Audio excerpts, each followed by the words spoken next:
Supers era part 8 के मजे उठाओ।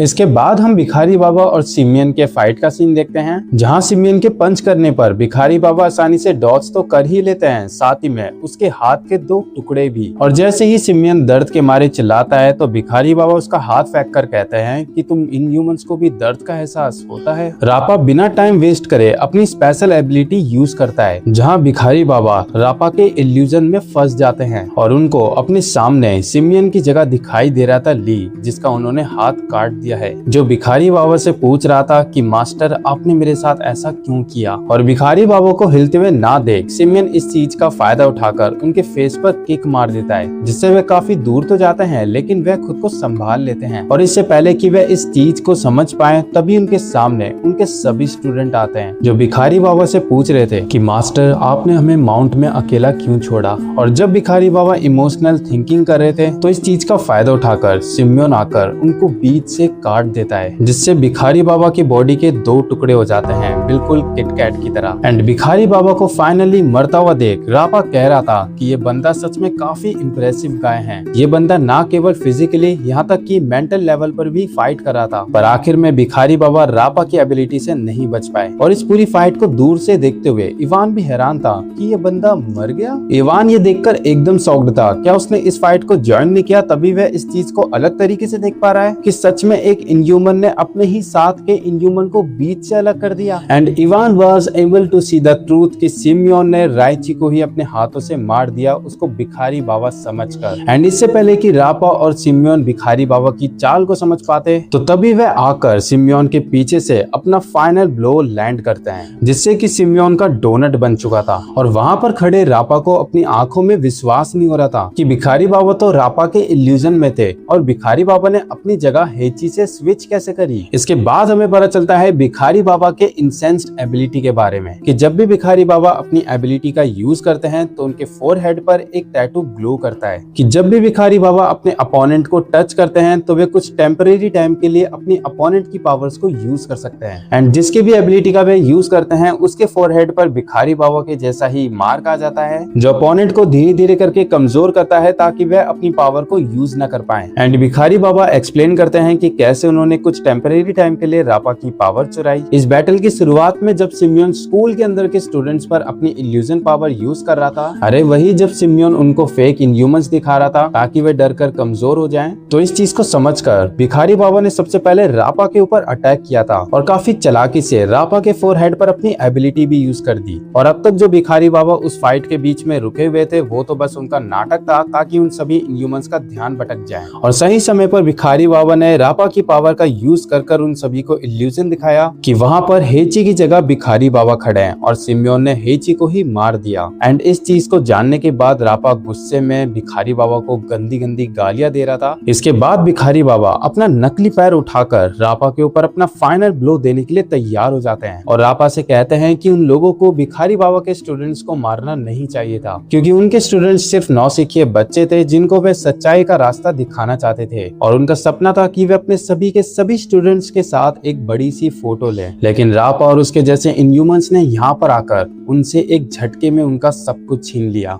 और रापा को ये सारी बात कहने के बाद भिखारी बाबा अपनी फाइनल किक रापा के ऊपर लैंड करते हैं, जिससे कि रापा की बॉडी के 2 टुकड़े हो चुके थे और भिखारी बाबा ने वहां पर अकेले ही 1 वर्सेस 3 की फाइट जीत ली। एंड तभी जमीन पर पड़ा हुआ रापा अपने मुंह से बी मौत का नाम लेता है, और उसके नाम लेते ही भिखारी बाबा को काफी एक्सट्रीम लेवल पर एक एनर्जी महसूस हुई, जिससे कि वे खुद काफी ज्यादा हैरान थे कि आखिर ये पावरफुल ऑरा आखिर आ कहां से रही है। यही नहीं, वहां का जो पूरा एनवायरनमेंट था वो पूरा साइलेंट हो चुका था, यहाँ तक कि वेदर भी। और इस पावरफुल ऑरा को अकेले भिखारी बाबा ने ही नहीं बल्कि इवान ने भी महसूस करी, जो कि बहुत देर से आसमान में छिपी हुई है। और उस ऑरा एनर्जी की वजह से इवान घबरा चुका था, हालांकि उसको पहले ही इस एनर्जी का अंदाजा था। एंड हम देखते हैं कि जमीन के अंदर छिपा हुआ वेनिसा इनविजिबिलिटी से बाहर निकल कर आ रहा था, और वो बाहर निकलते ही अपना मुंह खोलकर काफी जोरों से चिल्लाता है और उसकी चिल्लाती हुई आवाज को कांग, कैप्टन बी और स्कूल के अंदर मौजूद स्टूडेंट्स ने भी सुन ली थी। और ये चिल्लाती हुई आवाज ही काफी थी अच्छे अच्छे बदमाशों को डराने के लिए। एंड हम देखते हैं कि वेनाइसा के मुंह से बाहर निकलता है एक इनह्यूमन, जिसको देखकर रापा कह रहा था कि बीमॉथ आ गया। एंड बीमॉन रापा, हेची और सिमियन को मरा हुआ देख कहता है कि तुम लोगों की पावर और एबिलिटी ही काफी थी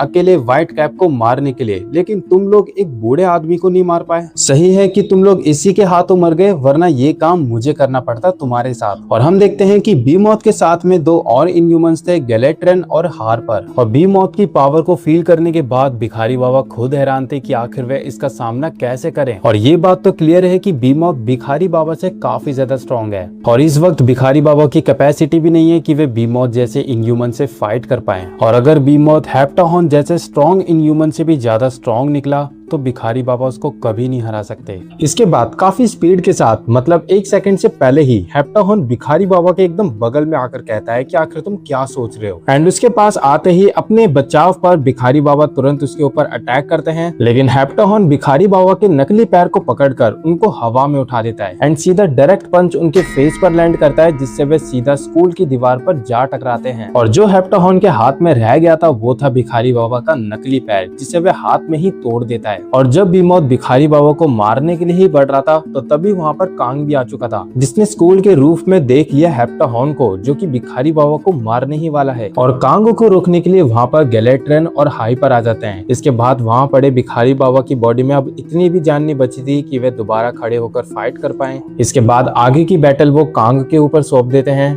क्योंकि उन्होंने जितना कांग को ट्रेंड करना था उन्होंने कर लिया और अब यहाँ से कांग को खुद को बचाने के लिए खुद ही फाइट करनी होगी। लेकिन तभी ही वहाँ पर कोई आकर कहता है कि मुझे माफ करना, मैं थोड़ा सा लेट हो गया। और हम देखते हैं कि वहाँ पर एक पोर्टल खुला हुआ था, जिसमें से एक शख्स बीमॉथ से कह रहा था कि हमारे ह्यूमन वर्ल्ड के अंदर बड़े बुजुर्गों को मारना पाप माना जाता है। और हम देखते हैं कि उस पोर्टल से बाहर निकल कर आता है हिकुना, जिसके साथ में डानयांग भी थी। और हिकुना डानयांग से कहता है कि वे भिखारी बाबा को अपने साथ ले और किसी सेफ जगह चली जाए। और हिकुना को देख भिखारी बाबा को याद आता है कि ये तो वही बंदा है जिसने कांग को उकसाया था उससे फाइट करने के लिए। एंड जब भिखारी बाबा उससे पूछते हैं कि आखिर यहाँ पर वे लोग क्या कर रहे हैं, तो हिकुना बताता है जब आपको साफ साफ दिख रहा है कि हम यहाँ पर आपकी मदद करने आए हैं तो आप इतना शर्मा क्यों रहे हो। और हेप्टाहॉर्न हिकुना से पूछ रहा था कि आखिर तुम हो कौन और तुम्हारा व्हाइट कैप से क्या रिलेशन है। इस पर हिकुना जवाब देता है कि व्हाइट कैप काफी अमेजिंग पर्सन है, इसलिए वो हिकुना का फॉरबिडन लव है। अरे इसके अंदर तो सारी हिसोका वाली हरकतें हैं। खैर ये सुनते ही बीमॉथ हिकुना के फेस पर पंच मारकर उससे कहता है कि ये बकवास बंद करो। लेकिन जिसको बीमॉथ ने हिकुना समझ के मारा वो एक्चुअली में एक शैडो थी, और वो शैडो बीमॉथ के हाथ के आसपास एक बेल्ट बन जाती है जो बीमॉथ के हाथ को रैप कर लेती है। और ये कारनामा किया था हिकुना ने, जिसे वह उस शैडो बेल्ट के सहारे हवा में उड़ाकर जमीन पे पटक देता है। और बीमॉथ को जमीन पर गिरा देने के बाद वो बेल्ट अपने आप ही बीमॉथ को छोड़कर हिकुना के पास आ जाती है। और हिकुना उस शैडो को ब्लैक मिरर कह रहा था, जहाँ ब्लैक मिरर हूबहू हिकुना की ही तरह था लेकिन प्योर ब्लैक। और ये सीन देखने के बाद मुझे द बॉयज का ब्लैक नोआर याद आ गया।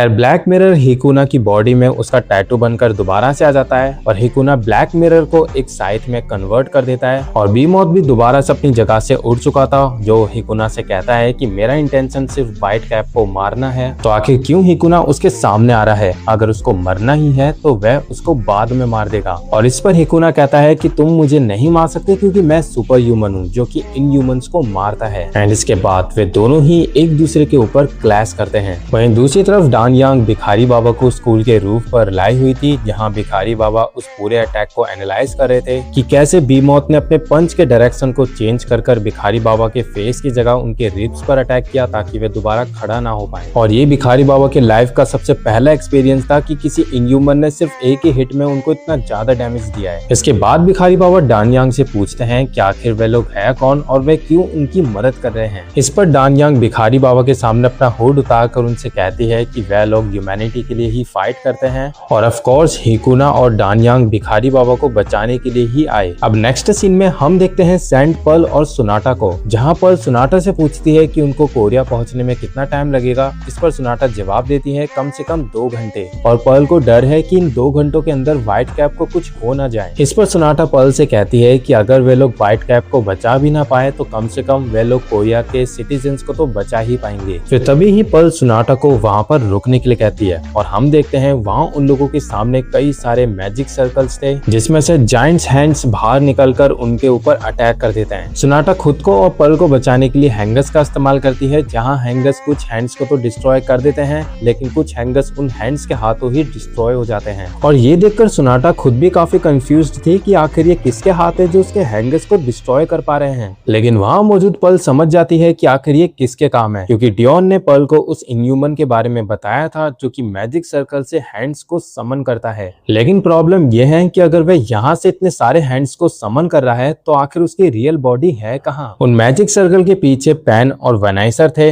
जहाँ पर पैन वेनाइसर को थैंक्स कहता है कि वह सही समय पर उसको यहाँ पर ले आया, और यहाँ से पैन का काम है कि वह सोनाटा और पर्ल को यहीं पर रोक के रखेगा, उनको व्हाइट कैप तक ना पहुंचने देने के लिए। और जैसे ही वेनाइसर वहां से चला जाता है तो पैन अपनी बॉडी को मैजिक सर्कल से स्विच करके सोनाटा और पर्ल के पीछे आकर उनसे पूछता है कि आखिर उन लोगों को कहाँ जाने की इतनी जल्दी है। एंड इससे पहले कि वे पैन के उनके इतने पास आने पर कुछ रिएक्ट कर पाते तो तुरंत पैन उन दोनों पर किक मारकर उन दोनों को आपस में स्प्लिट कर देता है। जहाँ पर्ल ओशियन के अंदर जा गिरती है, वहीं सोनाटा के हैंगर्स उसकी मदद कर रहे थे उसको बाहर लाने में। और पर्ल के ओशियन से बाहर आ जाने के बाद पैन कहता है तो सैंड पर्ल के पास कोई फ्लाइंग एबिलिटी नहीं है। एंड वहीं सोनाटा पर्ल से बोलती है कि वे अपने हैंगर्स से पर्ल की मदद करेगी ताकि वे स्काई में भी फाइट कर पाए। एंड सोनाटा की बात को सुनने के बाद पैन कहता है कि तुम्हारी एबिलिटी एक सपोर्टिव एबिलिटी है। सोनाटा पेन को पहचान जाती है कि ये तो वही बंदा है जिसने इंचियोन एयरपोर्ट में मत डियोन से फाइट की थी। एंड वहीं पर्ल भी पेन से पूछ रही थी क्या वह उनको रोकने के लिए यहाँ पर आया है। इस पर पेन हाँ कहता है, और साथ ही में ये भी रिवील करता है जो सभी इनह्यूमंस का ग्रुप है उनका टारगेट है इस पूरे अर्थ को डिवोर करना। और सबसे शॉकिंग बात यह है कि जो मॉरल है उसको लगता है कि इस पूरे अर्थ के अंदर सिर्फ एक ही ऐसा सुपर ह्यूमन है जो कि उन्हें रोक सकता है,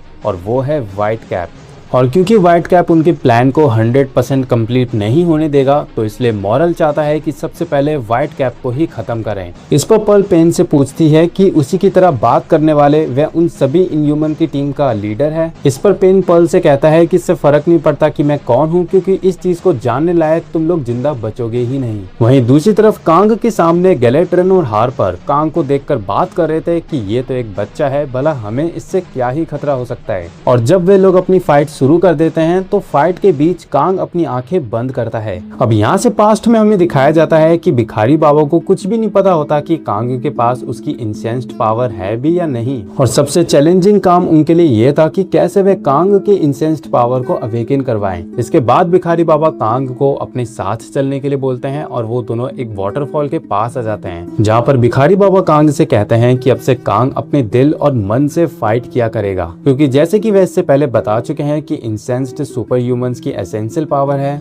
जो उनके अल्ट्रा हाई लेवल के मेंटल स्ट्रेंथ पर बेस्ड होती है। और जैसे कि भिखारी बाबा कांग को मार्शल आर्ट, सोबागडो और बहुत सारी मार्शल टेक्निक सिखा चुके हैं जो कांग अपने इन्फिनाइट स्टेमिना की वजह से काफी जल्दी सीख पाया, तो ओवरऑल कांग के पास स्ट्रेंथ तो है, लेकिन उसको कंट्रोल करने के लिए कांग को एक शांत दिमाग चाहिए होगा। तो इसलिए भिखारी बाबा कांग को उसकी टी शर्ट उतार उसको वाटरफॉल के नीचे बैठने के लिए बोलते हैं और कंसंट्रेट करने को बोलते हैं, क्योंकि ये अब कांग की मेंटल ट्रेनिंग है। और कांग को वहाँ पर ट्रेनिंग करता हुआ छोड़ भिखारी बाबा वहाँ से चले जाते हैं ताकि वो उसको डिस्टर्ब ना करें। हालांकि वो वहीं पर तो थे, लेकिन वो थोड़ा दूर थे और पेड़ के ऊपर छिपे भिखारी बाबा सोच रहे थे कि अब मेरे पास सिर्फ यही चारा बचा है कांग की इंसेंस्ड पावर अवेकन करवाने का, इसके अलावा मेरे पास अब कोई भी रास्ता नहीं है। और यही सेम ट्रेनिंग कांग को भिखारी बाबा हर समय रिपीटेडली करवाते रहते। और फाइनली अपनी ट्रेनिंग का असर उनको देखने को तब मिला जब कांग वापस अकेडमी जा रहा था इवनिंग के टाइम। तो उसी वक्त उन्होंने नोटिस किया कि कुछ स्पैरोज आकर कांग के पास आ जाती है, और यही नहीं एक रैबिट भी उसका पीछा करने लगता है जो लास्ट टाइम भिखारी बाबा को देखकर डर कर भाग गया था।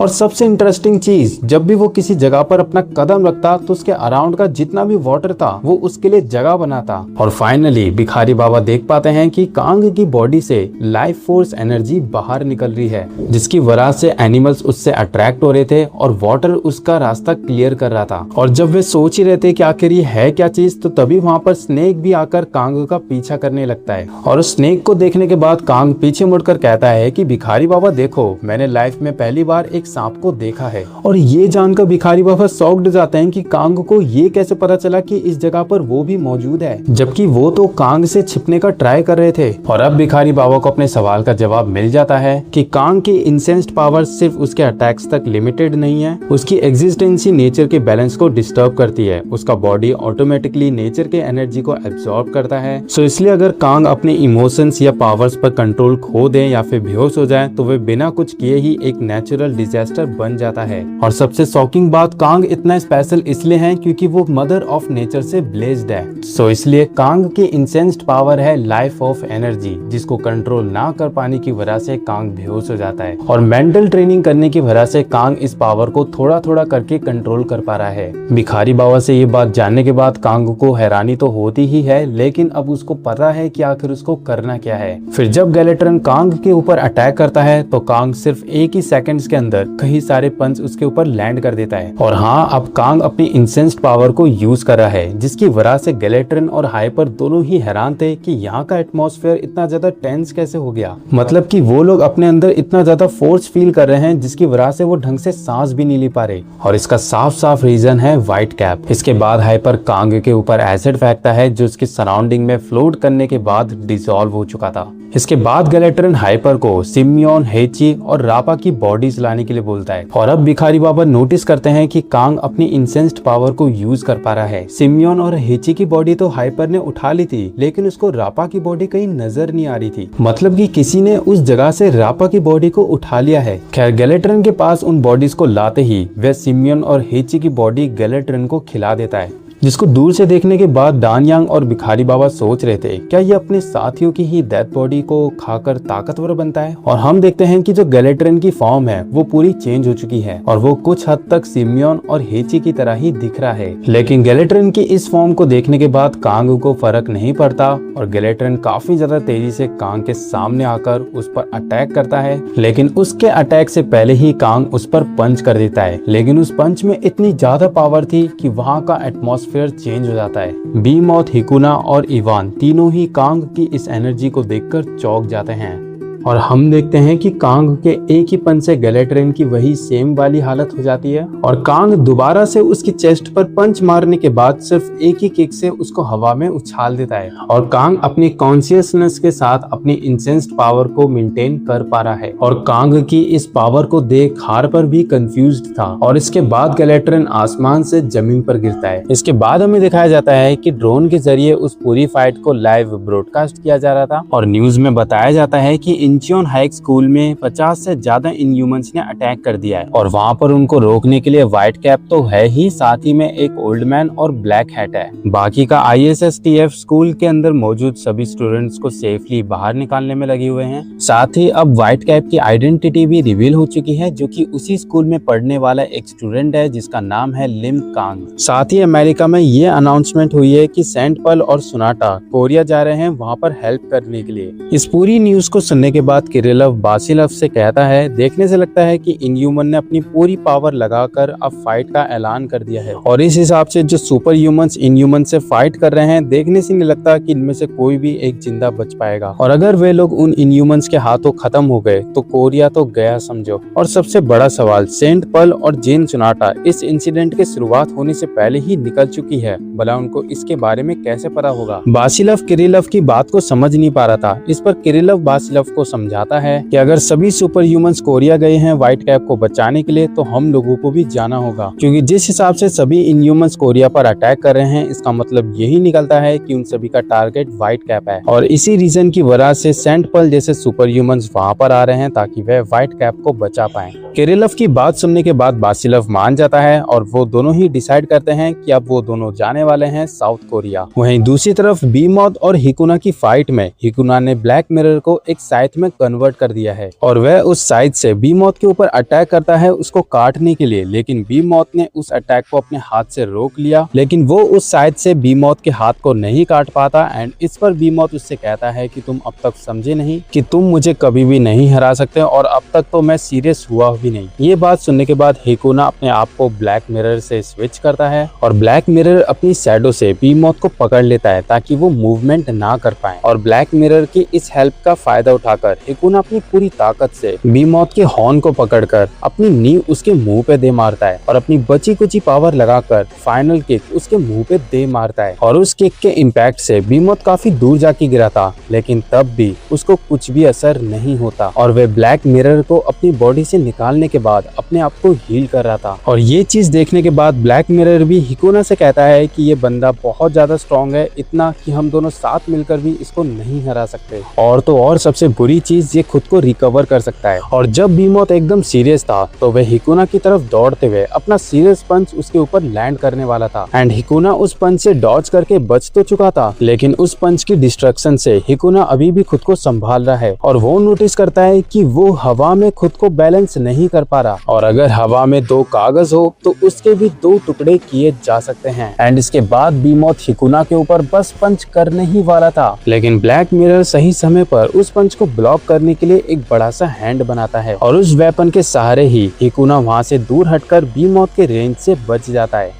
लेकिन अभी भी बीमॉथ के पास उसका सीक्रेट वेपन बचा हुआ था और वो हिकुना के ऊपर डेथ ऑफ रोर का ब्लास्ट शूट कर देता है जो हिकुना को टच हो चुका था। और हिकुना के नीचे आते ही बीमॉथ उसकी तारीफ करता है कि वो अब तक सरवाइव कर चुका है और हिकुना उस अटैक से सरवाइव इसलिए कर पाया है क्योंकि उसने सही समय पर ब्लैक मिरर को एज अ आर्मर अपनी पूरी बॉडी पर कवर कर लिया था। लेकिन हिकुना की बॉडी पूरी तरीके से इंजर्ड थी जिसमें वह दोबारा से बीमॉथ से फाइट नहीं कर सकता। वहीं इवान इस फाइट को दूर से देखता हुआ बात कर रहा था कि ब्लैक हैट अब तक इस जैसे मॉन्स्टर के सामने जिंदा खड़ा है, वही बड़ी बात है क्योंकि ये इनह्यूमन आज तक का सबसे स्ट्रॉन्ग इनह्यूमन है, इसमें कोई शक नहीं। और इवान को ऐसा फील हो रहा है जैसे कि ये इनह्यूमन ब्लैक हैट से फाइट करते हुए उन पर भी नजर रख रहा है और इवान अब तक इसलिए बीमॉथ से सेफ है क्योंकि वो उसके करीब नहीं है। फिर इवान कैरल की बात याद करता है जब कैरल ने उसको बताया था कि आज व्हाइट कैप खत्म हो जाएगा, लेकिन अब तक इवान ऐसा कोई सिनेरियो नहीं देख पाया जिसमें व्हाइट कैप किसी इनह्यूमन से हार रहा हो। उल्टा ऐसा ये भी तो हो सकता है कि व्हाइट कैप की जगह यहाँ पर कोई और ही सुपर ह्यूमन मरे और हो सकता है कि वो सुपर ह्यूमन ब्लैक हैट हिकुना हो। फिर इसके बाद हिकुना बीमॉथ से कहता है कि इसको इनह्यूमंस को लेकर एक अजीब ही इंट्यूशन थी। शुरू में जब इनह्यूमंस ने अर्थ पर अटैक करना शुरू किया तो पहले लगता था कि ये पूरी दुनिया को तबाह कर सकते हैं। हालांकि उनको रोकने के लिए अर्थ पर कुछ पावरफुल सुपर ह्यूमंस थे,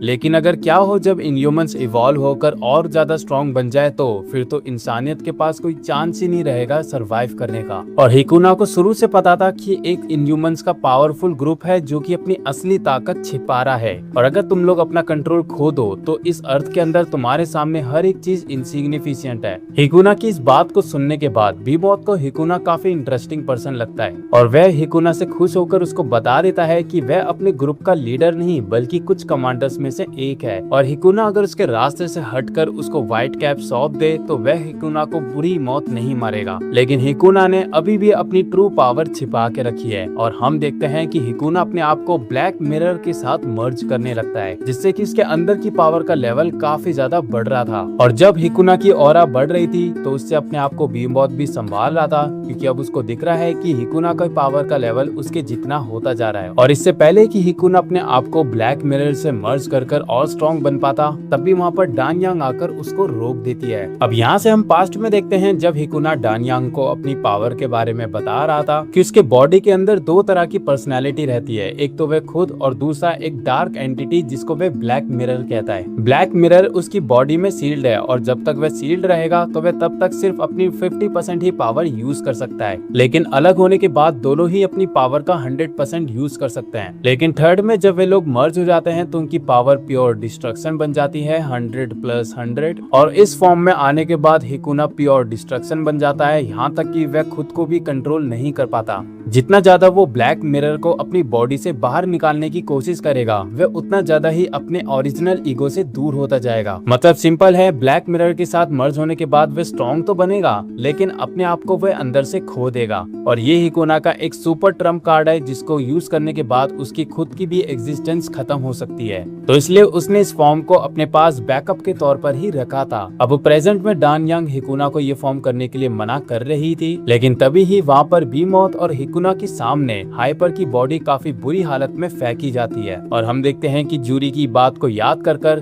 कि फाइट करने से पहले तुम हमेशा मेरे से बात करा करो। तो जूरी की इस बात को याद कर कांग बीमॉथ के एकदम सामने आकर कहता है, तो तुम बात भी कर सकते हो। अचानक से इस फाइट के बीच में कांग को आता हुआ देख हिकुना खुद भी काफी शॉक्ड था, और दूर से भिखारी बाबा कांग को देखकर विश कर रहे थे कि मेरे को पूरा यकीन है कि तुम इसको हरा दोगे, लेकिन इस इनह्यूमन को बिल्कुल भी हल्के में मत लेना, क्योंकि इसने अब तक 2 सुपर ह्यूमंस को बिना अपनी फुल पावर में हरा दिया है। एंड तभी ही भिखारी बाबा को अपने राइट साइड से चिल्लाने की आवाज आती है, और हम देखते हैं कि वो चिल्ला रहा होता है कांग के दोस्त, जहाँ सभी स्टूडेंट मिलकर कांग को चेयर कर रहे होते हैं कि कांग इसके चूपे मार देना। व्हाइट कैप को उस फाइट में एंटर करता हुआ देख इवान उसकी टाइमिंग की तारीफ करता है, और वहाँ पर खड़ा कांग इस वक्त बीमॉथ की तरफ ही घूरा जा रहा था। फिर हिकुना उस वक्त को याद करता है जब कांग ने इंचोन एयरपोर्ट में अपनी पहली बार इंसेंस्ड पावर रिलीज करी थी, और कांग के इंसेंस्ड बिल्कुल भी नॉर्मल नहीं है, उसकी पावर से ही वहाँ पर पूरे एनवायरनमेंट में प्रेशर क्रिएट होता है, जो बात हिकुना को भी पता है। तो इसलिए वह ब्लैक मिरर को अपनी बॉडी से निकाल देता है, और उसको पूरा यकीन है कि कांग इस फाइट को संभाल लेगा, तो इसलिए वह उसको डिस्टर्ब ना करे, तो वह इस फाइट में नहीं कूदेगा। इसके बाद जमीन पर पड़ा हुआ हार पर बीमॉथ से कहता है कि गैलेट्रन भी मारा जा चुका है, तो बीमॉथ इस बच्चे से संभल कर रहना, जितना ये दिखता नहीं है उससे भी कई गुना ये ज्यादा ताकतवर है। लेकिन बीमॉथ उससे कहता है कि तुम्हें पता है आखिर तुम किससे सावधान होने के लिए बोल रहे हो? तुम जैसे कचड़ों को मैं इस फाइट में ले आया, यही मेरी सबसे बड़ी बेवकूफी थी, और जब इस बंदे ने गैलेट्रन पर पंच किया था तो मैं पहले ही जानता था कि ये बंदा तुम लोगों से नहीं संभाला जाएगा।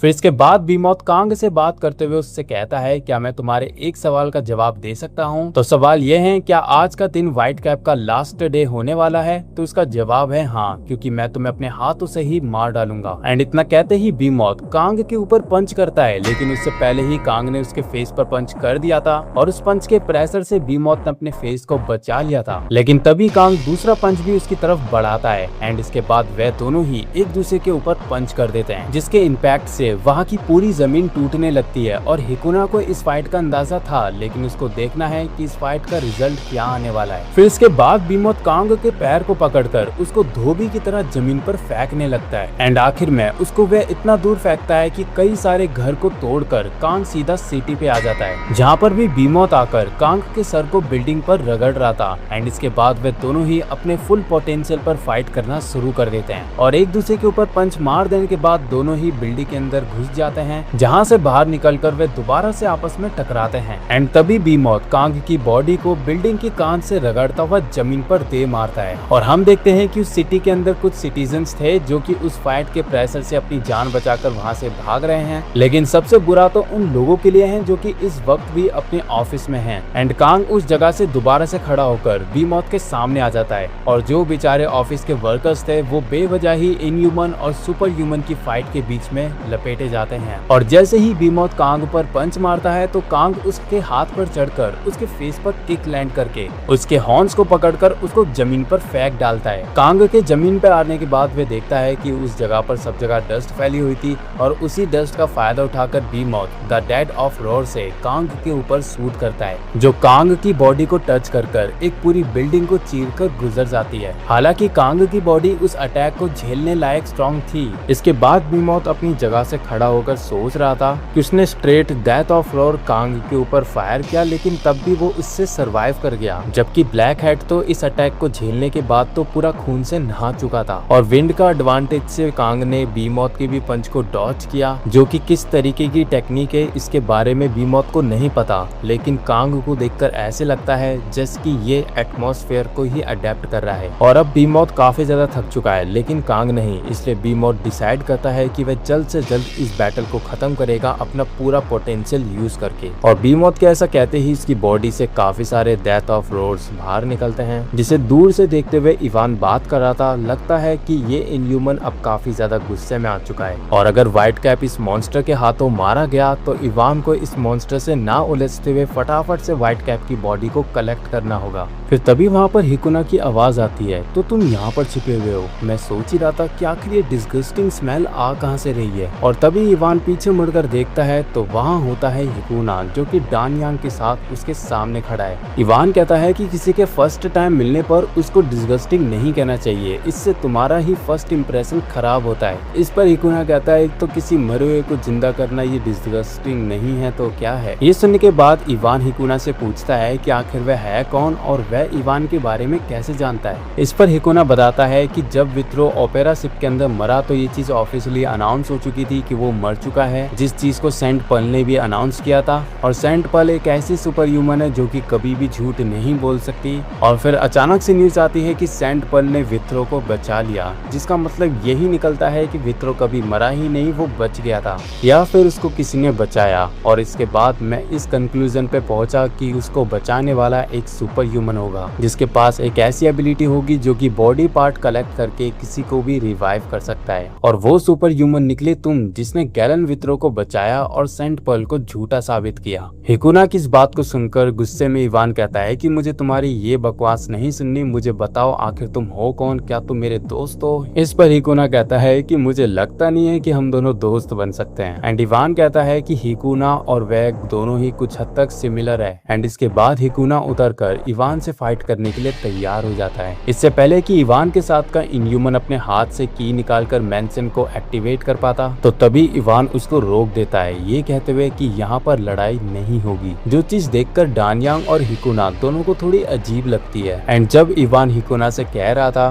कि तुम आखिर मुझसे क्यों फाइट कर रहे हो, मैंने यहाँ पर अब तक कुछ गलत नहीं किया, मैं बस व्हाइट कैप की फाइट को देख रहा हूँ। तो इस पर हिकुना कहता है कि तुम मुझसे कोई बकवास मत करो, मेरी तो ये आदत है कि मैं किसी भी सुपर ह्यूमन से फर्स्ट टाइम मिलकर उससे फाइट करता ही करता हूँ। एंड तभी डानयांग अपने सामने देखकर हिकुना को यहाँ से भागने के लिए कहती है, क्योंकि उनके डिस्कशन के बीच में अचानक से बीमॉथ और कांग आकर लड़ते हुए वहाँ पर आ जाते हैं। और बीमॉथ की डेथ ऑफ रोर से जिस बिल्डिंग पर वो लोग खड़े थे वो पूरी डिस्ट्रॉय हो जाती है। हालांकि हिकुना तो बच चुका था, लेकिन वो इस चीज को नोटिस करता है कि बीमॉथ का अपीयरेंस चेंज हो चुका है और वो बड़ा होता जा रहा है। मतलब कि जितनी ये बैटल लंबी चलेगी बीमॉथ उतना ही जायंट होता जाएगा। वहीं वहां से भागता हुआ इवान अपने साथ के इनह्यूमन से कहता है कि हमें यहाँ पर कहीं छिपना होगा, हम यहाँ पर फाइट नहीं कर सकते, और अगर अगली बार वो ब्लैक हैट वाला पर्सन हमसे फाइट करने आया तो तुम उस मैंसन को एक्टिवेट कर देना। और ये ऑर्डर इवान उस इनह्यूमन को देता है। साथ ही में इवान ये भी सोच रहा था कि अगर ब्लैक हैट अपनी पूरी एनर्जी रिकवर कर चुका है तो ब्लैक हैट से लड़ते वक्त उसको अपनी पूरी टीम की जरूरत होगी, क्योंकि उसने देखा जब ब्लैक हैट अपनी शैडो के साथ मर्ज हो रहा था तो उसकी पावर लेवल काफी ज्यादा बढ़ चुका था, बिल्कुल उस बीमॉथ की तरह।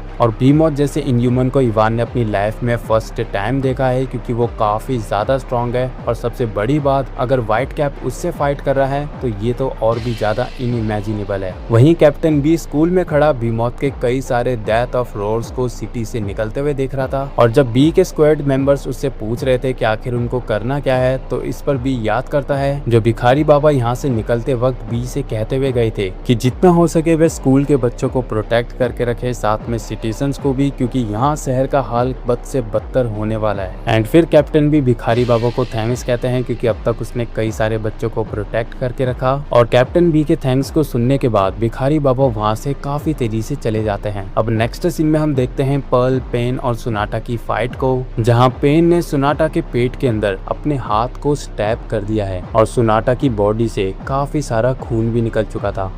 अब नेक्स्ट सीन में हमें सेंट पर्ल और जेन सोनाटा की फाइट का दिखाया जाता है, जहां पर वो लोग पेन से फाइट कर रहे होते हैं और पेन ने सोनाटा की बॉडी के अंदर अपने हाथ को स्टैब कर दिया है। और जब पेन सोनाटा को वीक समझ रहा होता है तो तुरंत ही सोनाटा पेन के हाथ को पकड़ लेती है और कहती है कि अपने वार को खाली मत जाने देना पर्ल। और हम देखते हैं कि सोनाटा के हैंगर्स में छिपी पर्ल बाहर निकलकर बस पेन पर पंच मारने वाली थी, और इससे पहले कि पेन अपनी थर्ड आई को एक्टिवेट करता तुरंत उसके फेस पर हैंगर्स मारकर सोनाटा उसको रोक देती है। है एंड पर्ल के पंच लैंड करते ही उस पंच को पेन ने अपने हाथों से ब्लॉक कर लिया है। लेकिन पेन नोटिस करता है कि पर्ल के पंच से एक लाइट बाहर आ रही है, जिसके इम्पैक्ट से पेन दूर तो जाता ही है, साथ में उसका लेफ्ट हैंड भी घायल हो जाता है। और सोनाटा के अटैक करने से पहले ही पेन ऊपर से एक हैंड समन कर उसके ऊपर अटैक कर देता है। लेकिन सोनाटा ने खुद को हैंगस से स्विच कर लिया था, जिससे वे पेन के पीछे आकर उस पर कई सारे हैंगस और अपने पंच भी लैंड करती है। और फिर पेन अपनी थर्ड आई से खुद को सोनाटा के ऊपर टेलीपोर्ट कर लेता है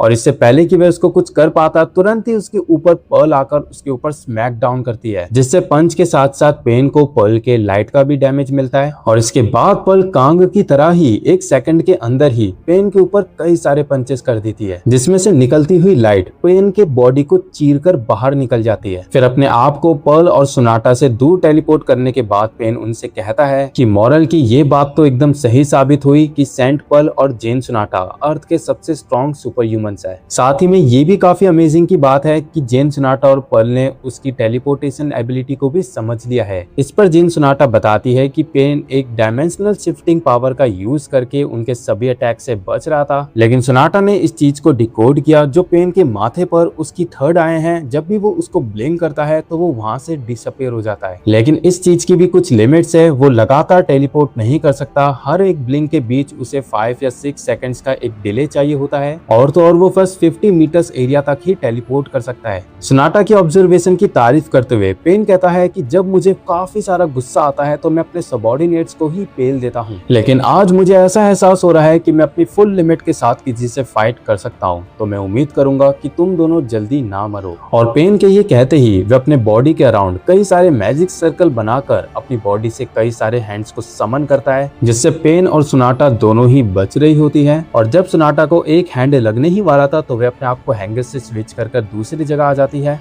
और सोनाटा के अपने आप को हैंगर से स्विच करने वाली चीज को पहले ही प्रिडिक्ट कर पेन उसके सामने आकर उसके फेस पर किक मारता है, जिससे कि सोनाटा को इतना भी समय नहीं मिल पाता कि वे अपने आप को स्विच कर पाए। और पर्ल का ध्यान भटकते ही पेन दोबारा से मैजिक सर्कल क्रिएट करता है और वे ठीक पर्ल के ऊपर इतना बड़ा हैंड समन करता है जो काफी आसानी से 2 टाइटैनिक को भी पकड़ ले। और यही नहीं, पर्ल के नीचे से मींस ओशियन से भी एक हैंड आकर पर्ल को बीच से दबाने के लिए तैयार थे। हालांकि पर्ल हैंगर्स की स्पीड के साथ वहां से निकलने की कोशिश कर रही थी, लेकिन साइज के कारण वह उससे बाहर नहीं निकल पाती और वो पेन के बड़े हैंड्स पर्ल को अपने हाथों के बीच में दबाकर उसको ट्रैप कर लेते हैं। यही नहीं, उन जाइंट हैंड्स ने सोनाटा के हैंगर्स को भी ट्रैप कर लिया है, जिससे सोनाटा उनके एग्जिस्टेंस को फील भी नहीं कर पाती। और इस पर पेन कहता है कि अगर तुम्हें लगता है कि पर्ल उसमें से बाहर आ सकती है तो भूल जाओ, क्योंकि अब तक तो पर्ल क्रश होकर मर चुकी होगी और जितना उन जाइंट हैंड का प्रेशर कम होता जाएगा वे धीरे धीरे करके स्मॉल होने लगेंगे और एकदम पार्टिकल जितना स्मॉल हो जाने के बाद ये हैंड्स गायब हो जाएंगे, साथ ही में वो भी जो उनके हाथ में दबे हैं, मींस उनके अंदर ट्रैप है। एंड तभी ही पेन को उन हैंड्स के अंदर काफी प्रेशर फील होता है, जहाँ पेन पीछे मुड़कर देखता है कि उसके जाइंट हैंड्स के ट्रैप में से कुछ लाइट बाहर निकल रही थी। इसके बाद हमें पर्ल के पास्ट को दिखाया जाता है, जहाँ पे पर्ल जेम्स को बताती है कि हमेशा से पर्ल लोगों की हिफाजत के लिए और स्ट्रॉन्ग बनना चाहती है और यही पर्ल की विश है कि वह ह्यूमैनिटी को हमेशा प्रोटेक्ट करके रखेगी। अब वो प्रेजेंट में पेन को अपनी आंखों के सामने देखकर यकीन नहीं होता कि पर्ल अपनी फिजिकल पावर से उन जाइंट हैंड्स को उठा पा रही है और हम देखते हैं कि पर्ल की बॉडी से निकलती हुई लाइट पेन के जाइंट हैंड्स को चीरते हुए उनके टुकड़े टुकड़े कर देती है। और इसके बाद हमें दिखाया जाता है पर्ल की न्यू फॉर्म, जिसमें वह बिना किसी हैंगर्स के सपोर्ट के स्काई में फ्लाई कर पा रही है। और पर्ल की इस न्यू फॉर्म को देखने के बाद सोनाटा नोटिस करती है कि पर्ल किसी फीनिक्स की तरह लग रही है और इस फॉर्म में पर्ल के मूवमेंट्स इतने ज्यादा इरेगुलर हो गए हैं कि पेन उसको समझ भी नहीं पाता। एंड तभी पर्ल पेन की तरफ बढ़कर उस पर काफी तगड़ा अटैक करती है, जिससे पेन काफी ज्यादा हैरान था। इसके बाद पेन को ओशियन के अंदर अपने साथ ले जाने के बाद पर्ल एक के बाद एक उसके ऊपर पंचेस मारने लगती है, जिससे उसके पंचेस की लाइट ओशियन को चीरकर बाहर आ रही थी और पर्ल की ये न्यू पावर देखकर सोनाटा हैरान थी। फिर पर्ल से खुद को बचाते हुए पेन ओशियन से बाहर आता है, जहाँ पर्ल उसके एकदम सामने होती है, लेकिन पर्ल के अटैक अटैक करने से पहले ही पेन ने उस पर किक कर दी थी, जिसका असर पर्ल के ऊपर बिल्कुल भी नहीं होता एंड वह दोबारा से उसके फेस पर पंच मारती है। पेन पर्ल से परेशान होकर सोनाटा और पर्ल के सराउंडिंग में कई सारे मैजिक सर्कल्स क्रिएट करता है और इस सरप्राइज मूव से पेन और सोनाटा दोनों ही फंस चुकी थी। एंड जैसे ही उस मैजिक सर्कल के सभी हैंड्स पर्ल के ऊपर अटैक करते हैं तो अपने सामने देखकर पेन पर्ल को मान जाता है, क्योंकि पर्ल ने पेन के सभी हैंड अटैक्स को ब्लॉक कर लिया था और पेन को ये देखकर मजा आ रहा था कि पर्ल इस फाइट में स्ट्रॉन्ग बनती जा रही है। वहीं सोनाटा भी हैंगस से अपने आप को स्विच कर उस मैजिक सर्कल के अटैक से बच चुकी थी और सोनाटा पर्ल से कहती है कि अब वो अपनी फाउंडेशन इस्तेमाल करने वाली है, जहां पर वो पर्ल को सपोर्ट करेगी। और इसके बाद सोनाटा अपनी फाउंडेशन स्टोन हेंज का इस्तेमाल करती है, जिससे कि जो सोनाटा के हैंगर्स थे उन सभी का शेप चेंज हो चुका था और वो पेन के सराउंडिंग में उसको घेर लेते हैं। अब यहाँ से हमें वो समय दिखाया जाता है जब सोनाटा ने अपनी इस फाउंडेशन के बारे में सभी को बताया था। जैसे कि तुम सभी को पता है कि इन हैंगर्स के पास खुद की एक वेल है, जिससे वे अपने मूवमेंट के डिसीजंस खुद से लेते हैं और जब भी सोनाटा हैंगर्स के फाउंडेशंस को यूज करती है तो उन सभी हैंगर्स के जो हर्ट है वो आपस में जुड़ जाते हैं। और टोटल ऑफ 4 टाइप्स की फाउंडेशन है, हीलिंग, बाइंडिंग, डिस्ट्रॉइंग और एक सीक्रेट टाइप है। लेकिन इस फाउंडेशन को एक्टिव करना काफी ज्यादा रिस्की है, क्योंकि इसके लिए एक स्पेशल कंडीशन पूरी करनी होती है, जिसको अगर पूरा नहीं किया गया तो सोनाटा की पूरी बॉडी सड़ सकती है या फिर उसकी बॉडी से उसकी सोल ही जा सकती है। और कंडीशन ये है कि सभी हैंगर्स गुड शेप में होने चाहिए और टोटल ऑफ 80 हैंगर्स का होना जरूरी है फाउंडेशन को एक्टिव करते वक्त। और ये फाउंडेशन स्ट्रॉन्ग सबसे ज्यादा ग्राउंड पर होती है, हवा में इसका कुछ खास पावर बूस्ट नहीं होता। अब प्रेजेंट में सोनाटा सोच रही थी कि जो स्पेशल कंडीशन है वो पूरी नहीं हुई है, तो इसका मतलब तुम रीजन जानती हो पर्ल, मैं तुम्हारे लिए अपनी लाइफ को रिस्क में डाल रही हूँ। एंड सोनाटा के फाउंडेशन को एक्टिवेट करने के बाद सभी हैंगर्स में से कई सारे फेस बाहर निकलने लगते हैं और वो सभी फेसेस जो कि हैंगर्स की सोल्स है वो पेन के सराउंडिंग में काफी जोरों से चिल्लाती है, जिनकी चिल्लाती हुई आवाज पेन को काफी अच्छी लगती है, क्योंकि उसने ये आवाज पहले भी सुनी है, क्योंकि ये लोगों की डर की चिल्लाती हुई आवाज है। लेकिन इस आवाज से जो पेन के कानों के पर्दे थे वो पूरे फट जाते हैं एंड इसके बाद पेन भी अपनी न्यू फॉर्म में ट्रांसफॉर्म होने लगता है, जहां वो अब पहले से भी ज्यादा मस्कुलर था। और वो पेन और सोनाटा से कहता है कि अगर जेन, सोनाटा और पर्ल इस अर्थ की होप है तो वे उन दोनों को यहीं पे मार डालकर प्लेनेट अर्थ की होप को खत्म कर देगा। वहीं नेक्स्ट सीन में हम देखते हैं बीमॉथ और कांग की फाइट को, जहां पर कांग ने इस फाइट में फंसे एक ह्यूमन को बचा लिया है और वह बीमॉथ के फेस पर किक कर यहाँ के लोगों से उसको दूर लेकर जा रहा था। लेकिन बीमॉथ के कांग को पंच करते ही जिस भी वह बिल्डिंग से टकराता है वो पूरी चकनाचूर हो जाती है। लेकिन कांग अपने आप को संभालते हुए दोबारा से बीमॉथ की तरफ बढ़ रहा था एंड ये देखकर बीमॉथ भी सोचने में मजबूर था कि मैं जितने भी इसके ऊपर अटैक कर लूं, लेकिन ये वापस से खड़ा होकर मुझ पे चार्ज करने आ जाता है, जैसे कि इसके पास एक ऐसी लाइफ एनर्जी हो जो कभी भी खत्म नहीं होती है। और कांग लगातार बीमॉथ के ऊपर रश करा जा रहा है। ब्लैक हेड बीमॉथ के हर एक अटैक को रोककर ही उसका सामना कर रहा था, लेकिन कांग तो सामने से उससे फियरफुल होकर फाइट कर रहा है और ना तो उसको बीमॉथ के अटैक्स के डैमेज की परवाह है और ना ही बीमॉथ से उसको डर लगता है। और बीमॉथ को कांग से फाइट कर ऐसा लग रहा है जैसे कि वो एक ऐसी दीवार पर पंच मार रहा है जिसका कोई एंड ही नहीं है, और चाहे वो कितने ही पंचेस मारकर उसको तोड़ने की कोशिश कर ले, लेकिन एंड में हारेगा तो वही ही। फिर जैसे ही बीमॉथ कांग से दूर हटकर उस पर डेथ ऑफ रोर से फायर करता है तो उसकी फायर बिल्डिंग पर भी टच करने के बाद उसके हिस्सों को तोड़ देती है, जो उसके टूटे हुए हिस्से वहाँ पर मौजूद 2 ह्यूमंस के ऊपर गिरने वाले थे। और सही समय पर देखकर कांग उन पत्थर को तोड़कर उन्हें बचा लेता है। और कांग को ऐसा करता हुआ देख बीमॉथ ने नोटिस कर लिया था और उसको रास्ता मिल जाता है कांग को हराने का। अब यहाँ से मॉरल और बीमॉथ के बीच की कन्वर्सेशन दिखाई जाती है, जहाँ पे मॉरल बीमॉथ को सुपर ह्यूमंस की वीकनेस बताता है, लेकिन ये जानने में बीमॉथ बिल्कुल भी इंटरेस्टेड नहीं होता, क्योंकि उसके अकॉर्डिंग सुपर ह्यूमंस उसको नहीं मार सकते क्योंकि वो काफी ज्यादा स्ट्रॉन्ग है। लेकिन बीमॉथ के ना चाहते हुए भी मॉरल उसको बता देता है कि ह्यूमंस सुपर ह्यूमंस की वीकनेस है, जिनको बचाने के लिए सुपर ह्यूमंस खुद को भी सेक्रीफाइस कर सकते हैं। इस चीज को याद करने के बाद बीमॉथ डेथ ऑफ रोर को चार्ज करके एक बिल्डिंग पे शूट करता है जहाँ पर कुछ ह्यूमंस मौजूद है। इससे पहले कि वो वहाँ के लोगों को टच कर उनको चोट पहुंचाती, तभी ही कांग डेथ ऑफ रोर के सामने आकर उनको बचा लेता है। और कांग का ध्यान भटकते ही बीमॉथ उसके पीठ के पीछे आकर अपना पूरा पावर लगाकर एक जोरदार अटैक करता है। और बीमॉथ के उस फाइनल पंच में इतनी ज्यादा लाइफ फोर्स एनर्जी थी जिसको इवान और भिखारी बाबा दूर से फील कर लेते हैं। इसके बाद उसमें मौजूद डस्ट के अंदर बीमॉथ जोरों से हंसकर कांग को पकड़कर कहता है। तो द ग्रेट वॉर की फाइट में इन ह्यूमंस ने सुपर ह्यूमंस को हरा ही दिया व्हाइट कैप को मारकर। और हम देखते हैं कि बीमॉथ ने कांग के गले को कस के पकड़ा हुआ था। हालांकि कांग जिंदा तो था, लेकिन इस हालत में नहीं कि वह खुद को बीमॉथ से छुड़ा पाए। फिर इसके बाद बीमॉथ कांग के गले को दबाने लगता है और अपनी बॉडी में द डेथ ऑफ रॉर की पूरी लाइफ एनर्जी कलेक्ट करने लगता है, जिससे कि उसकी पूरी ऑरा उसकी बॉडी को स्ट्रॉन्ग करती जा रही थी। और वहीं बीमॉथ सोच रहा था कि भले ही व्हाइट कैप की पावर कितनी ही खतरनाक क्यों ना हो, लेकिन मैं बीमॉथ हूँ जिसकी ताकत उस दीवार को भी तोड़ सकती है जिसका कोई अंत नहीं। और हम देखते हैं कि बीमॉथ के कांग का गला दबाते ही उसका पूरा शरीर सुन्न पड़ जाता है और कांग की व्हाइट कैप जमीन पर गिर जाती है। और ये देखकर हिकुना भी हैरान था कि बीमॉथ ने कांग को मार दिया है। इस पूरे इंसिडेंट को अपने आंखों के सामने देखकर इवान सोच रहा था तो कैरल ने जैसा कहा वो हो गया। अब व्हाइट कैप इस दुनिया में नहीं रहा। कांग को मार देने के बाद बीमॉथ कहता है तो इनह्यूमन वर्सेस सुपर ह्यूमंस की द ग्रेट वॉर की फाइट में सबसे पहली जीत हुई है इनह्यूमंस की। और व्हाइट कैप जो कि इनह्यूमंस के लिए खतरा बन सकता था, उसको बीमॉथ ने अपने हाथों से ही मार डाला। लेकिन शायद बीमॉथ जल्दबाजी में कांग के डिफेंस सिस्टम को भूल चुका है। यहाँ से हमें माउंट युम्पू में दिखाया जाता है जब बारिश हो रही थी तो कांग भिखारी बाबा से पूछता है कि आखिर उनका सपना क्या है। भिखारी बाबा बताते हैं कि उनका सपना है कि वे अपनी फैमिली के साथ एक परफेक्ट लाइफ जिए। इस पर कांग कहता है कि मेरे पास तो कोई फैमिली ही नहीं है, बस एक ही शख्स है फैमिली के नाम पर और वो है जूरी। इस पर भिखारी बाबा कांग को समझाते हैं कि इससे फर्क नहीं पड़ता कि तुम्हारा किसी पर्सन के साथ क्या रिलेशनशिप है, लेकिन अगर तुम किसी पर्सन को अपने सच्चे दिल से प्यार करते हो तो इससे फर्क नहीं पड़ता कि तुम्हारा रिश्ता उससे खून का है या नहीं, लेकिन वो तुम्हारे लिए एक फैमिली मेंबर ही है।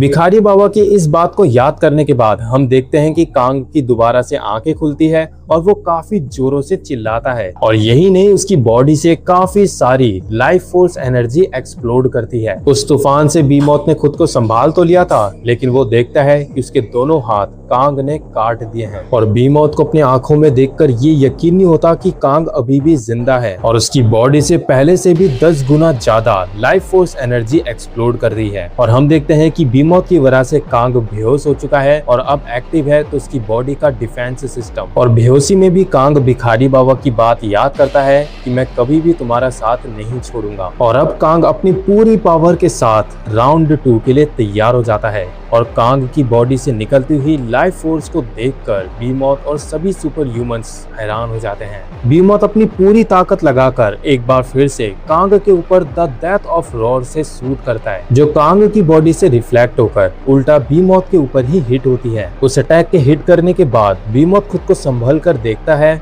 तो वे कांग के पैरों के सामने गिरा हुआ है। इसके बाद बीमॉथ को हाइपर की बात याद आती है जिसने उससे कहा था कि इस बच्चे को कम मत समझना। और इससे पहले कि बीमॉथ कांग से लड़ने के लिए दोबारा खड़ा होता तो कांग उसके ऊपर काफी सारा प्रेशर क्रिएट करता है जिससे बीमॉथ खड़ा नहीं हो पाता। और इस फॉर्म में कांग की सिर्फ एक ही किक काफी थी बीमॉथ के आधे फेस को फाड़ने के लिए। और अपने आखिरी पलों में बीमॉथ नहीं समझ पाता कि आखिर कांग इतना ज्यादा स्ट्रॉन्ग क्यों है। फिर कांग ने बीमॉथ की आधी बॉडी को सिर्फ एक ही पंच से एप्पल बना दिया था। फिर तभी वहाँ पर वेनाइसर आकर बीमॉथ को बचाने की कोशिश करता है, उसको हेडक्वार्टर ले जाकर। लेकिन टेलीपोर्ट करने से पहले ही हिकुना बिना कोई समय बर्बाद करके वेनाइसर के पूरे गले को चीर देता है और कहता है कि इस बैटल के अंदर कोई दूसरा इनह्यूमन इंटरप्ट नहीं कर सकता। और हिकुना के ऐसा करते ही वेनाइसर के बॉडी से बीमॉथ बाहर निकल जाता है और वो बिना बीमॉथ के ही वहाँ से चला जाता है। मॉरल के पास अपना आधा कटा हुआ गला लेकर वेनाइसर वहाँ पर चिल्ला रहा था, जिससे मॉरल कहता है कि तुम काफी ज्यादा चिल्ला रहे हो। और वेनाइसर मॉरल को बीमॉथ के बारे में कपकपाते हुए बताता है। वहीं बीमॉथ की बॉडी अभी भी उसी बैटलफील्ड में पड़ी हुई है। इसके बाद कांग इस स्टेट में आने के बाद अपनी लाइफ फोर्स एनर्जी को मेंटेन नहीं कर पा रहा था और उसकी बॉडी से लगातार लाइफ फोर्स एनर्जी निकलती ही जा रही थी। और इससे पहले कि कांग खुद को ही मार डालता तभी वहाँ पर साइकिल चलाते हुए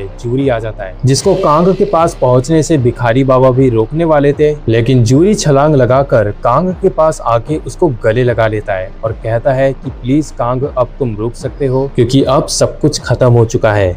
कांग के दोबारा से नॉर्मल हो जाने के बाद वह वहीं पर गिर जाता है और जूरी उसको पकड़कर समझाता है कि अब सब कुछ खत्म हो चुका है। वहीं पर इवान जूरी के पास आकर कहता है कि जैसा कैरल ने फ्यूचर का विजन देखा था उसके मुताबिक सब कुछ बदल चुका है और वह इतना दूर कोरिया सिर्फ इस वॉर को देखने नहीं आया बल्कि वो अब कांग को अपने साथ ले जाना चाहता है। खैर जब इवान जूरी से कहता है कि वह उसको व्हाइट कैप दे दे तो पहले तो जूरी उसकी आंखों से डर रहा था, लेकिन वो उससे साफ मना कर देता है कि वह अपने दोस्त को किसी को नहीं देने वाला। ये ना जैसा वर्ड किसी ह्यूमन के थ्रू सुनना इवान के लिए भी अनएक्सपेक्टेड था, तो वह जूरी से कांग को जबरदस्ती लेने की कोशिश करता है। लेकिन सही समय पर जूरी के पीछे भिखारी बाबा आकर उससे कहते हैं कि तुम्हें बच्चों के साथ ऐसे हरकतें नहीं करनी चाहिए। भिखारी बाबा को देखकर इवान को अच्छे से पता होता है कि वो कोई वीक सुपर ह्यूमन तो है नहीं, तो इसलिए वह उन लोगों से साफ साफ कह देता है कि अगर उन्होंने कांगी की बॉडी उसको नहीं दी तो इवान के पास उनसे लड़ाई करने के अलावा और कोई रास्ता नहीं बचेगा। फिर वहाँ पर हिकुना भी आकर कहता है कि वो तो मैं कब से तैयार हूँ, पता नहीं क्यों ही तुम बार बार लड़ाई से पीछे हट रहे हो। और जब वहाँ पर भिखारी बाबा डान यांग और हिकुना उनके रास्ते में होते हैं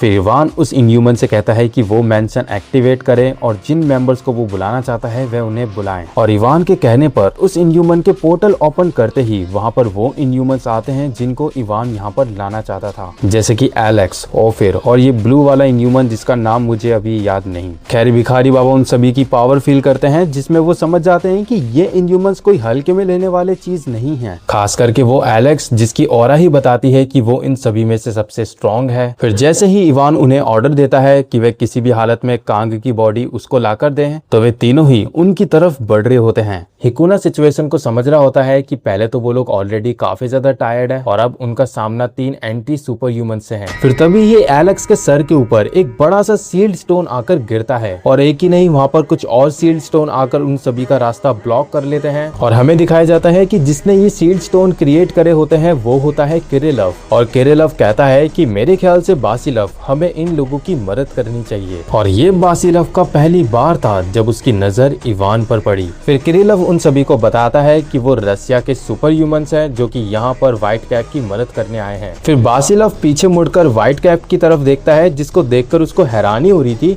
अगर ये बंदा बेहोश है तो उसकी बॉडी से इतनी ज्यादा ह्यूज अमाउंट में लाइफ फोर्स निकल कैसे रही है। खैर इसको इग्नोर कर बासिलव किरिलव से कहता है कि वह इन शील्ड्स को अपने रास्ते से हटाए, वह इन लोगों को छोड़ेगा नहीं। लेकिन किरिलव के कुछ करने से पहले ही ओफिर के हाथ उन शील्ड्स को तोड़कर रास्ता साफ कर देते हैं। फिर ओफिर बासिलव के एकदम सामने खड़ा होकर कहता है, ले मैंने ही रास्ता साफ कर दिया, बता आखिर क्या उखाड़ लेगा तू। और इतना कहते ही वह बासिलव के चेहरे पर एक जोरदार घुमा के पंच मारता है, जिस पंच को सहकर बासिलव अभी भी उसी जगह पर खड़ा है। और फिर वो ब्लू वाला इनह्यूमन भी आकर बासिलव के सर को पकड़कर उस पर पंच मारता है, लेकिन बासिलव ने उस पंच से भी खुद को संभाल लिया था। और वहीं भिखारी बाबा सोच रहे होते हैं कि आखिर ये बंदा कर क्या रहा है। फिर बासिलव अपनी जगह से खड़ा होकर कहता है कि मैं इस चीज का जवाब तुम दोनों को जरूर दूंगा, लेकिन अभी मुझे एक इम्पोर्टेंट बात डिस्कस करनी है। और वो चलते हुए एलेक्स के सामने आकर उससे पूछता है कि एलेक्स तुम मुझे बताओगे कि तुम आखिर ऐसे कब बन गए। और हम देखते हैं बासिलव के मेमोरी में उस एलेक्स को जो कि किरिलव से पहले भी उसका जिगरी दोस्त था, लेकिन अब तो एलेक्स के सर पर एक अजीब सा मार्क बन चुका है और उसकी आंखें किसी इनह्यूमन की तरह रेड हो चुकी है। और जब बासिलव एलेक्स से पूछता है क्या तुम एलेक्स ही हो ना जिसको मैं जानता हूँ, तो इस पर एलेक्स उससे कहता है कि मैं तुम्हें जवाब नहीं देना चाहता। और वहीं इवान ये सब कुछ देख सोच रहा था कि अगर ये लोग रसिया से हैं तो ये लोग एलेक्स को भला जानते कैसे हैं। और उस बंदे पर 2 सीरियस पंच लैंड हुए हैं, लेकिन तब भी वो बंदा ना तो मरा और ना ही बेहोश हुआ। और वो अजीब सी दिखने वाली शील्ड्स जो कि पहले तो एकदम सॉलिड थी लेकिन अब अचानक से गायब हो चुकी है। और अगर ये किसी तरीके की इन दोनों की कोई पावर एबिलिटी है तो सबसे पहले मुझे उन्हें समझना होगा। जब इवान किरिलव और बासिलव की इंसेंस्ड पावर को एनालाइज करने में लगा हुआ था तो वहीं एलेक्स अपनी इंसेंस्ड पावर से पूरी लाइटनिंग बासिलव के ऊपर गिरा देता है, जिसे देखकर सभी लोग दंग हो जाते हैं क्योंकि इतनी बड़ी लाइटनिंग बासिलव के ऊपर गिरी थी। लेकिन इतनी खराब हालत के बावजूद भी बासिलव दोबारा से खड़ा हो जाता है। और ये देखकर किरिलव भी सोच रहा था कि बासिलव को आखिर हो क्या गया, ये आखिर मार क्यों खा रहा है। और इसके बाद हम देखते हैं जो बासिलव का वेट है वो इतना डैमेज लेने के बाद अब कम हो चुका है और वो अपने सामने एलेक्स से कहता है कि मैं तुम्हें तब तक मारूंगा जब तक तुम्हें याद ना आ जाए कि मैं आखिर हूँ कौन। इससे पहले कि एलेक्स बासिलव पर पंच मारता, बासिलव सिर्फ एक हल्का सा पंच मारकर जो कि दूर इवान के बगल से गुजरते हुए एक बिल्डिंग बिल्डिंग के अंदर जा टकराता है। और इसके बाद इवान खुद भी सोचने में मजबूर था, क्या ये बंदा सच में इतना ज्यादा स्ट्रॉन्ग है। बाकी का आपको बासिलव की इंसेंस्ड पावर के बारे में पता ही होगा। जितना वो डैमेज लेगा उसकी बॉडी का वेट लूज होगा, और जितना लूज होगा उसकी बॉडी का वेट वो उतना ही स्ट्रॉन्ग बनता जाएगा। और बासिलव की पावर को देखकर इवान खुद भी घबरा रहा था, और काफी स्पीड से बासिलव इवान के बगल से गुजरकर एलेक्स के सामने जाकर उससे टकराता है। और जैसे ही वो रेड कलर का ओफिर बासिलव और एलेक्स की फाइट में इंटरप्ट कर रहा था, लेकिन तभी हिकुना आकर ओफिर को पकड़कर उसके फेस पर किक मारकर कहता है कि उन दोनों को खेलने दो, हम यहाँ पर अपना गेम खेलते हैं। और जब हिकुना और ओफिर की फाइट में वो ब्लू कलर का इनह्यूमन इंटरप्ट करता है, तो भिखारी बाबा अपनी जैकेट उतारकर सिर्फ उस पर एक ही पंच मार के उसको हिकुना से दूर कर देते हैं। और हिकुना से कहते हैं कि तुम अपना फोकस अपनी पूरी बैटल में दे दो, इस नीले गोटे को तो मैं संभालता हूँ। और जैसे कि तुम्हें पता है कि भिखारी बाबा के पास अब उनकी सिर्फ एक ही टांग है, लेकिन तब भी वो इस बैटल में पीछे नहीं हटते। हिकुना और भिखारी बाबा मिलकर ओफिर और नीले गोटे को संभालने लगते हैं। वहीं डान यांग अनकॉन्शियस कांग और जूरी को इस बैटल से कहीं सेफ जगह पर ले आती है, और जूरी डान यांग से पूछता है क्या वो बैटल ज्वाइन नहीं करेगी। इस पर डान यांग बताती है कि वो नहीं कर सकती क्योंकि उसकी एबिलिटी काफी ज्यादा डेंजरस है, क्योंकि जब तक डान यांग अपने पावर्स के बारे में ना समझ जाए तो उनका यूज करना काफी खतरनाक हो सकता है, क्योंकि उसकी पावर स्पेस और टाइम से रिलेटेड है। वहीं बैटलफील्ड के अंदर एलेक्स थंडर से अटैक करा जा रहा था, जिससे बासिलव फिलहाल बच ही रहा है, लेकिन एक थंडर अटैक उसको लग ही जाता है, लेकिन इसके बाद भी उसको कोई असर नहीं होता, और वह सीधा एलेक्स के पास जाकर उसके सर पर पंच कर देता है, जिसके इम्पैक्ट से एलेक्स जमीन से टकराकर आसमान में उछल जाता है, किसी बाउंसिंग बॉल की तरह। और साथ ही साथ बासिलव उन मेमोरीज को भी याद कर रहा होता है जो उसने एलेक्स के साथ बिताई होती है। और फिर बासिलव एलेक्स से कहता है कि बस ये कह दो कि मैं तुम्हें याद आ चुका हूँ, लेकिन एलेक्स बासिलव की बात पर ध्यान ना देते हुए अपनी पूरी बॉडी को लाइटनिंग से चार्ज कर रहा था। अब यहाँ से हमें फ्लैशबैक दिखाया जाता है जब किरिलव बासिलव से पूछ ही लेता है कि आखिर ये एलेक्स कौन है, और वो एलेक्स के बारे में इसलिए जानना चाहता है क्योंकि उसको यकीन नहीं हो रहा कि बासिलव से ज्यादा स्ट्रॉन्ग एलेक्स है। बासिलव बताता है कि वो अब तक अपनी लाइफ में एक बार भी एलेक्स को नहीं हरा पाया आर्म रेसलिंग में, यहाँ तक कि उसकी लाइटनिंग एबिलिटी इतनी ज्यादा क्रेजी है कि वे इनह्यूमंस को जला हुआ पकोड़ा बना देता है। फिर ये पूछने पर कि आखिर एलेक्स अब है कहाँ, इस पर बासिलव बताता है कि उन्होंने एक दूसरे को कई सालों से देखा नहीं। वो बासिलव से ये कहकर दूर हुआ था कि उसको अपने ही जैसे कई सारे सुपर ह्यूमंस को ढूंढना है इस अर्थ में, लेकिन अब तो वो एलेक्स को कांटेक्ट भी नहीं कर पाता। हो सकता है कि वो मर गया हो, लेकिन उसको हराना इतना आसान नहीं, क्योंकि जो बंदा मेरे को हरा सकता है मुझे लगता नहीं कि वो किसी ऐरे गहरे इनह्यूमन से हार जाए। और अगर किसी तरीके से बासिलव दोबारा से एलेक्स से मिल पाया तो वे किरिलव को भी उससे जरूर मिलाएगा, क्योंकि वो काफी ज्यादा हंसमुख इंसान है, और उनकी टीम तो अब तक की सबसे बेस्ट टीम भी बनेगी। अब वो प्रेजेंट में बासिलव और किरिलव दोनों के ही बीच में बैटल काफी इंटेंस चल रही होती है। दोनों ही हैंड टू हैंड बैटल कर रहे होते हैं। पहले तो लगता है कि एलेक्स बासिलव को हरा रहा है, लेकिन वो दोबारा से खड़ा होकर सबको गलत साबित करके एलेक्स के फेस पे पंच मारने के बाद उसको हवा में उड़ा देता है। और वहीं बासिलव सोच रहा था कि मेरे दोस्त मैं अपना बेस्ट दे रहा हूँ ताकि मैं तुम्हें वापस ला पाऊँ।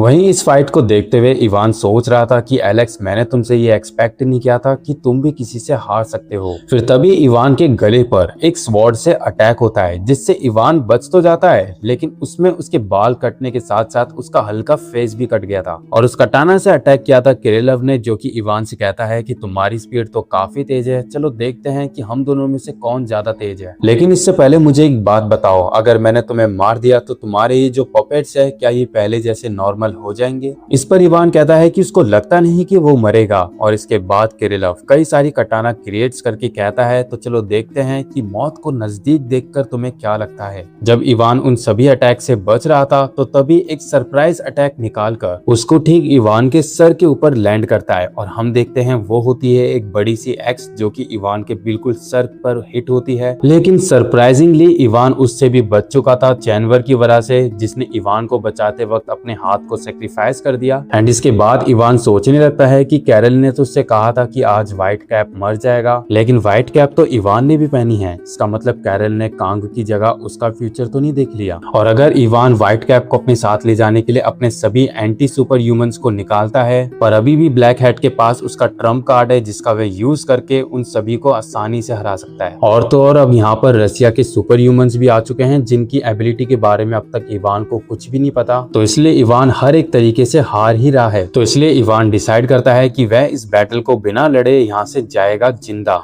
तो इसलिए वे किरिलव से कहता है कि किरिलव अपने कॉमरेड्स को रुकने के लिए कहें, वो लोग एक डील करेंगे। और डील वाली बात सुनकर किरिलव सोच रहा था क्या ये बंदा मेरे को ट्रिक तो नहीं कर रहा इस सिचुएशन से बाहर निकलने के लिए। फिर वहीं काफी धीमी आवाज में इवान अपने साथ के इनह्यूमन चैनवर से कहता है कि अब हमें यहाँ से निकलना होगा, हमारे यहाँ पर जीतने के कोई चांसेस नहीं है, तो इसलिए अब हम लोगों को यहाँ से निकलना होगा और जो भी मैं इस बंदे से डील करूंगा उसका कोई मतलब नहीं बनेगा। और मैं जैसे ही ट्रैफिक लाइट तक पहुंचू तुम्हें तुरंत ही पोर्टल ओपन करना है और वो भी सिर्फ 2 सेकंड के लिए। फिर इसके बाद इवान किरिलव से कहता है कि जो उसका ओरिजिनल प्लान था वो था व्हाइट कैप की बॉडी को कलेक्ट करना जब वो मर जाएगा, लेकिन जो भी चीज उसने इस इवेंट के अंदर प्रिडिक्ट करी थी उसमें से कुछ भी यहाँ पर नहीं हुआ, तो इसलिए अगर उसको यहाँ पर व्हाइट कैप नहीं मिल सकता तो वह यहाँ से अपनी टीम के साथ जा रहा है। सो इसलिए इवान किरिलव से डील करता है अगर उसकी टीम ने उन लोगों को यहाँ से जिंदा जाने दिया तो वह उनकी टीम के साथ कोऑपरेट करेंगे, मींस अपनी पावर्स को उनके साथ शेयर करा करेंगे। तो इस पर किरिलव कहता है अगर ऐसा ही है तो अपनी टीम मेंबर से कहो कि वो फाइट करना रोक दें। और जो बंदा इस वक्त बासिलव से फाइट कर रहा है उसका नाम अलेक्जेंडर कैलन है ना, तो मुझे बताओ आखिर तुमने उसके साथ करा क्या। अगर तुमने उसको मॉडिफाई किया है तो तुमने सबसे बड़ी गलती कर दी है। अगर यही काम तुम किसी इनह्यूमन के साथ करते तो मुझे फर्क नहीं पड़ता,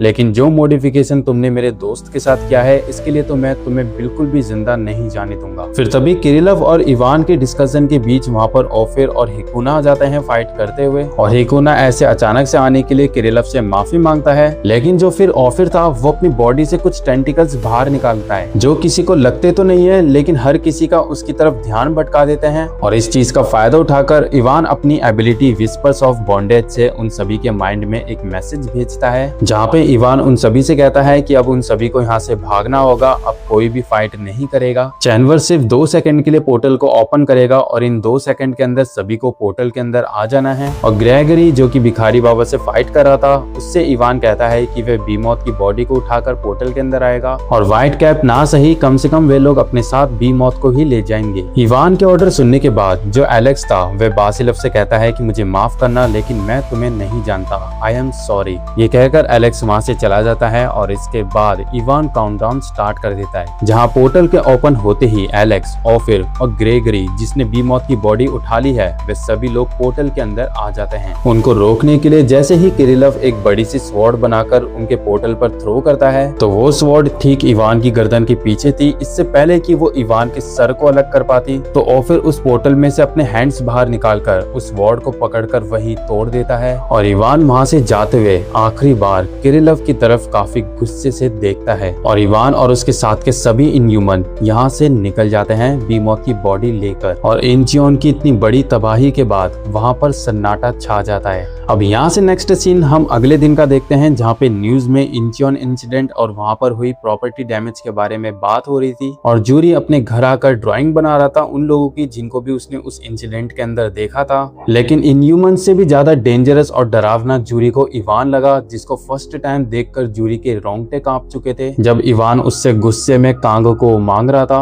और साथ ही में वो याद करता है कि जब वो बैटल एंड हो गई थी तो सभी सुपर ह्यूमंस अपने अपने घर चले जाते हैं, जैसे कि बासिलव और किरिलव रसिया जाते हैं और जो हिकुना और डानयांग थे वे किसी को कुछ नहीं बताते और वहां से चले जाते हैं। और तो और अब पूरे नेशन को ये बात पता है कि कांग ही व्हाइट कैप है और इस वक्त कांग कहाँ पर है इसके बारे में जूरी को भी नहीं पता। वहीं अमेरिका की तरफ पर्ल वापस अपने हेडक्वार्टर आ जाती है जहाँ जेम्स और जोई उनकी तरफ देखकर पूछ रहे थे कि आखिर कोरिया में कैसा रहा, उनकी फाइट में क्या हुआ और क्या नहीं। तो इस पर पर्ल उनको बताती है कि वो लोग कोरिया जा ही नहीं पाए क्योंकि उनके रास्ते के बीच में एक पेन नाम का इनह्यूमन आ गया था जिसने कोरिया की बैटल खत्म होने तक उन लोगों को वहां पहुंचने से रोका। और सोनाटा के फाउंडेशन की वजह से पेन मेंटली डिस्टर्ब हो चुका था, मतलब अपने दिमाग का बैलेंस खो चुका था। लेकिन इतनी खराब हालत के बावजूद भी उसके अंदर इतनी पावर थी कि वे सोनाटा और पर्ल से फाइट कर पाए। लेकिन उससे पहले ही वहां पर मानता रे नाम का एक इनह्यूमन आकर पेन को अपने साथ चलने के लिए बोलता है। हालांकि पेन उसको ऐसे बैटल के बीच में डिस्टर्ब करने की वजह से उसको मारने ही वाला था, लेकिन मानता रे उसको बताता है कि ये ऑर्डर मॉरल का है क्योंकि बीमॉथ अब कोरिया में मर चुका है व्हाइट कैप के हाथों। और वहां से जाता हुआ पेन सोनाटा और पर्ल को धमकी देते हुए जाता है, ये कहते हुए कि अगली बार अगर वो लोग मिले तो सोनाटा या पर्ल में से किसी ना तो किसी एक को वो मार ही डालेगा। फिर जोई पर्ल का हाथ पकड़कर उससे सोनाटा के बारे में पूछती है कि आखिर वो कहाँ पर है। तो इस पर पर्ल उसको बताती है कि उसने बिना स्पेशल कंडीशन के फाउंडेशन को एक्टिवेट करा तो इसी रीजन की वजह से उसकी बॉडी सड़ने लगी, तो इसलिए उसने अपने आप को पूरी तरीके से हैंगर से कवर कर लिया और मुझसे कहा कि मैं वापस अमेरिका चली जाऊं। साथ ही में सोनाटा ने उससे यही कहा है कि वह डेफनी बीलिफ नाम की किसी लेडी को ढूंढे जो कि स्पिरिचुअल पेनल्टी को ठीक कर सकती है, जिसकी वजह से सोनाटा पहले की तरह ठीक हो जाएगी और वो बंदी रहती है ऑस्ट्रेलिया। फिर जब पल उन लोगों से पेन के बारे में बात कर रही होती है कि वे कितना ज्यादा स्ट्रॉन्ग इनह्यूमन है, तो जेम्स पल को बताता है कि विथ्रो की मेमोरीज अब पहले की तरह वापस आ चुकी है। वही माउंट यूंगपू पे एक ब्लैक कलर की हुडी पहना हुआ शख्स वहाँ घूम रहा था और वो बंदा सीधा आ जाता है माउंट यूंगपू अकेडमी, जहाँ पर अब मेंटेनेंस चल रही है, जहाँ सभी स्टूडेंट्स एक साथ मिलकर पूरे अकेडमी को पहले की तरह ठीक कर रहे होते हैं। फिर इसके बाद उन सभी की नजर उस बंदे पर जाती है, जहाँ पर वे लोग उसको पहचान जाते हैं। जो हुड पहनकर आया होता है वो होता है उनका कांग, जिसको वहाँ पर देखकर भिखारी बाबा कहते हैं अब ऐसा बुरा मुंह मत बनाओ और हमारे साथ मिलकर अकेडमी को ठीक करो, और क्योंकि तुम यहाँ पर सबसे स्ट्रॉन्ग हो तो ये तुम्हारी जिम्मेदारी है कि तुम अपनी फैमिली को अकेला ना छोड़ो। और फैमिली वर्ड सुनकर कांग काफी ज्यादा खुश होता है और वे सभी के सभी लोग अपना टाइम माउंट यूंगपू पर बिताने लगते हैं। सो यहाँ से सीजन 1 का एंड होता है और अब हम देखेंगे सीजन 2 का प्रीव्यू, जहाँ बीमॉथ की बॉडी को लाया हुआ इवान उसको किसी जगह पर बांध देता है और उसके ऊपर एक्सपेरिमेंट करना स्टार्ट कर देता है। वहीं रात के समय माउंट यूंगपू पे कांग तारे देख रहा था और वहीं मर्कस अपने ऑफिस में बैठकर टीवी की तरफ देखकर कुछ सोचा जा रहा था, और वहीं अपने कैचअप मैन मत डियोन किसी बीच में आए हुए थे जो कि सोच रहे थे कि अब इस वर्ल्ड में कुछ ऐसे भी इनह्यूमंस आ चुके हैं जो सुपर ह्यूमन से भी ज्यादा पावरफुल है। और एंड में हमें दिखाया जाता है कि किसी सिटी की एक बड़ी सी बिल्डिंग के ऊपर एक इनह्यूमन बैठा हुआ था, और वो इनह्यूमन और कोई नहीं होता, वो होता है द क्लासिक इनह्यूमन द हेप्टाहॉर्न। सो या इसी के साथ सीजन 1 का एंड होता है और अब हम नेक्स्ट सीजन स्टार्ट करने वाले हैं। सो या मैं जानता हूँ कि वीडियो काफी लेट है और तो और मैंने बहुत टाइम से चैनल के अंदर कुछ भी अपलोड नहीं किया, तो प्लीज इस बार तुम लोग मुझे यूट्यूब से बचा लो, थोड़ा सा इस वीडियो को पुश कर देना, और मैं कंसिस्टेंसी के साथ इसके सीजन 2 को भी कवर करने वाला हूँ। सो उसके लिए चैनल को सब्सक्राइब करके वीडियो को हाइप कर देना, और अगर तुमने कर दिया है तो इसके लिए थैंक यू वेरी मच आप सभी को। सो अभी मैं चलता हूँ और मैं मिलूंगा आपको नेक्स्ट वीडियो में। आप सभी को साय